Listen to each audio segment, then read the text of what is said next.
Halo, Assalamualaikum warahmatullahi wabarakatuh. Saya Iqbal Azrawan dari Etika Administrasi Kantor Aktif 045. Selanjutnya setelah ini video saya tentang Nelson Mandela, kayak kepemimpinan demokratis. Yuk, capcus.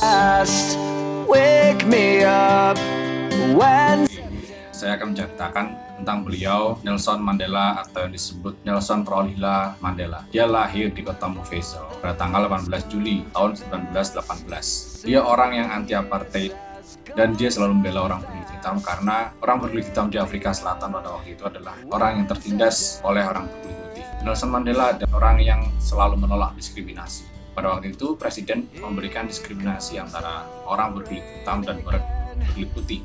Ini adalah sesuatu yang tidak adil. Menurut saya, orang yang berkulit hitam atau berkulit putih itu bisa dibedakan. Karena sama-sama manusia. Jadi mereka punya hak untuk hidup dan mereka punya hak untuk bebas. Nelson Mandela adalah seorang revolusioner, anti-apartheid, dan politisi Afrika Selatan pada waktu itu yang menjabat sebagai Presiden Afrika Selatan sejak 1994 sampai 1999. Ia adalah orang Afrika berkulit hitam pertama yang memegang jabatan presiden. Wow, berarti sebelum Nelson Mandela itu, presiden yang menjabat itu adalah orang berkulit putih. Betapa buruknya ketika itu adalah diskriminasi. Selaku nasionalis Afrika dan sosialis kelompok demokratik yang menjabat sebagai Presiden Kongres Nasional Afrika atau disingkat ANC pada tahun 1991 sampai 1997. Nelson Mandela yang menjunjung tinggi moralitas dengan memperjuangkan kebebasan semua orang dalam rangka menentang politik apartheid yang saat itu berlaku di negaranya.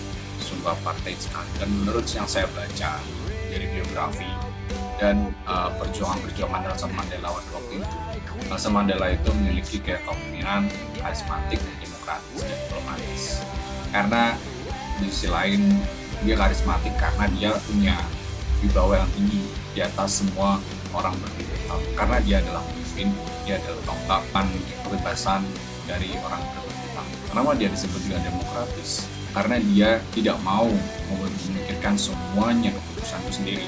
Dia selalu memberikan pada anggota-anggotanya dan tim yang ia punya pada waktu itu. Jadi dia disebut demokratis dan diplomatis. Jadi Nelson Mandela itu terus berjuang pada waktu itu. Dia dipenjara atas pemberontakannya karena dia menentang hukum yang dilakukan oleh presiden sebelumnya. Kenapa saya suka tokoh Nelson Mandela ini? Karena menurut saya Nelson Mandela ini adalah orang yang benar-benar mengorbankan dirinya untuk membela anti diskriminasi. Maka dari itu, dia mendapatkan Nobel Perdamaian seluruh dunia. Dia selalu berikhtiar, rela dipenjaranya sampai 26 tahun dari tahun 1958 sampai tahun 1990. Itu adalah masa-masa perjuangan yang sangat lama. Tapi Nelson Mandela tidak pernah menyerah untuk membela kebenaran tentang manusia berkulit hitam. Yang dia selalu adil pada waktu masa pemerintahannya. Lalu saya suka dengan demokratisnya, karena seorang pemimpin itu tidak bakal bisa menjadi seorang pemimpin apabila anggotanya sendiri tidak mendukung dia. Karena keputusan itu pasti dari banyak orang. Demokratis itu adalah kepemimpinan yang sangat penting bagi sebuah organisasi. Karena orang-orangnya juga tinggal di sana, bukan kita sendiri. Maka dari itu demokratis adalah kepemimpinan yang baik menurut saya, si Nelson Mandela ini. Karena saya sendiri, jujur saya lebih suka bermain diam-diam di belakang tapi membela kebenaran. Sebaik-baik orang itu di belakang itu adalah mendorong, bukan di depan tapi meninggalkan anggotanya. Apa yang dilaksanakan dengan Nelson Mandela? Karena dia karismatik, demokratis, dan diplomatis. Dia lebih peduli pada anggotanya daripada dirinya sendiri.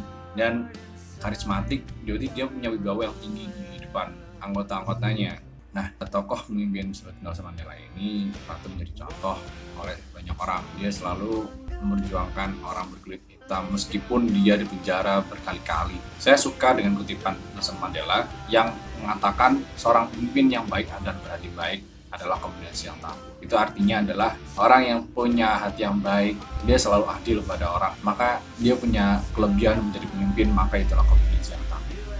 Kombinasi yang baik, kombinasi yang hebat. Tapi Nelson Mandela ini adalah contoh pemimpin yang tetap berjuang meskipun dia selalu dipenjara berkali-kali. Jadi mungkin ada beberapa kapasitas dan kapabilitas yang sama dari saya dengan Nelson Mandela. Jadi itu biografi dari Nelson Mandela sekaligus kepemimpinan yang ia lakukan selama ia menjabat sebagai Presiden di Afrika Selatan pada waktu 94 sampai 99. Sekian dari saya. Apabila ada salah kata yang saya ucapkan, mohon maaf. Wabillahi taufiq wal hidayah. Wassalamualaikum warahmatullahi wabarakatuh.